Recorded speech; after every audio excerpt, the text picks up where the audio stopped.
स्थानिक स्वराज्य संस्था निवडणुकीच्या अनुषंगाने हिंगोली जिल्ह्यातील वसमत येथे आज राष्ट्रवादी काँग्रेस पक्ष शरदचंद्र पवार गटची महत्त्वपूर्ण आढावा बैठक पार पडली।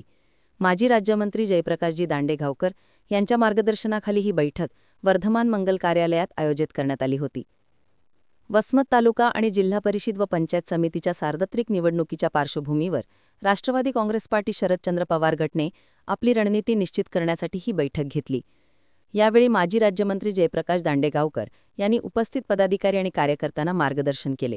या बैठकीला राष्ट्रवादी शरदचंद्र पवार गटाचे सर्वच पदाधिकारी आणि इच्छुक उमेदवार मोठ्या संख्येने उपस्थित होते। उमेदवारांची चाचपणी आणि निवडणुकीच्या तयारीचा आढावा या बैठकीत घेण्यात आला। लढलं पाहिजे, सत्तेत आलं पाहिजे आणि पुन्हा एकदा कामाचा दर्जा सुधारून, ऑफिसेसचा प्रशासनाचा दर्जा सुधारून लोकांना मोफत काम कशी होतील, योजनांचा पैसा लोकांना कसा मिळेल, यासाठी तुम्हाला आम्हाला उद्याच्या जिल्हा परिषद, पंचायत समित्या आणि नगरपालिका लढायच्या। म्हणून उमेदवारी मागणारा एक विनंती करतो की उमेदवारी मागा। जेव्हा तीन पक्ष आपण एकत्र येऊ त्यावेळी माझ्याही काही मर्यादा येतील, मग मी त्या मतदारसंघाचा विचार केला नाही। जिथे दोन प्रमुख उमेदवार असतील तिथे त्या मतदारसंघाचा विचार केला आहे आणि त्या मतदारसंघामध्ये लोकांच्या मनावरचा उमेदवार मी माझ्या मनाने काहीच करणार। गावाच्या दोन चार गाडीच्या किंवा ही दोन नाव आहे, मी काय करू आणि गावातलं जे मत येईल त्याप्रमाणे उमेदवारी आपण करू आणि ही निवडणूक निश्चितपणे लोकांची मोठ्या प्रमाणात नाराजी उघडपणे व्यक्त करता येते। मोठ्या लेवलला उघडपणे नाराजी व्यक्त केली तर ईडी होईल, सीबीआय मागायला आले। लहान्या लेवलला नाराजी व्यक्त केली, गावगुंड त्याला दाबायला का बोलायला नाही, लावू तुझी सोय। त्याच्यामुळे नाराजी व्यक्त करण्याचं उत्कृष्ट लागणारा साधन सगळ्याला उद्या जिल्हा परिषद नगरपालिकेत येणारं मतदान आहे। त्यासाठी तुम्ही सायलेंटली काम करून कसं यश प्राप्त करता येईल हे बघा। राष्ट्रवादी काँग्रेस पार्टी शरदचंद्र पवार पक्षाचे आमच्या पक्षाचे ज्येष्ठ नेते, प्रदेश उपाध्यक्ष, माजी मंत्री माननीय जयप्रकाश दांडेगावकर साहेब यांच्या अध्यक्षतेखाली या ठिकाणी बैठक झाली।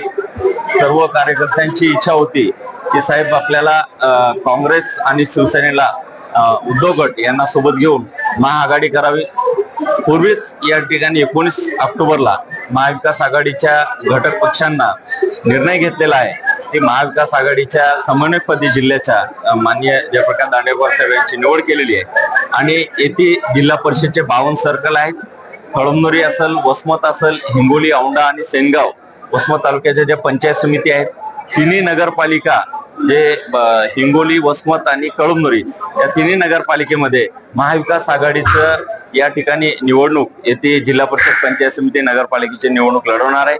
सर्व जे काही अधिकार आहेत महाविकास आघाडीचे पण ते माननीय दांडेगावकर साहेबांना दिलेले आहेत आणि राष्ट्रवादी काँग्रेस पार्टी शरदचंद्र पवार पक्षाचे हे आम्ही हिंगोली जिल्ह्यामध्ये सगळीकडे बैठक झाली। आज साहेबांनी वसमत तालुक्याची बैठक घेतली, 23 तारखेला कळमनुरीची बैठक झालेली आहे आणि उद्याला म्हणजे 25 तारखेला औंढा तालुक्याची राष्ट्रवादी काँग्रेस शरदचंद्र पवार पक्षाची बैठक आहे आणि एकंदरीत सगळं जे काही या ठिकाणची परिस्थिती आहे, सर्व कार्यकर्त्यांचं एवढंच म्हणणं आहे की जे काही विधानसभेमध्ये मत घोटाळा झालेला आहे आणि त्याचा कुठंतरी आता ही लोकशाही वाचवायची आहे आणि शेतकऱ्यांचा जो काही राग आहे तो व्यक्त करण्यासाठी जिल्हा परिषद, पंचायत समिती आणि नगरपालिकेची निवडणूक हे लोकशाही आणि धर्मनिरपेक्षता टिकवण्यासाठीच या ठिकाणी आम्ही निवडणूक लढवणार आहात कार्यकर्त्यांनी याची निश्चय केला। प्रतिनिधी नंदू परदेसी, NTV न्यूज मराठी, वसमत, हिंगोली।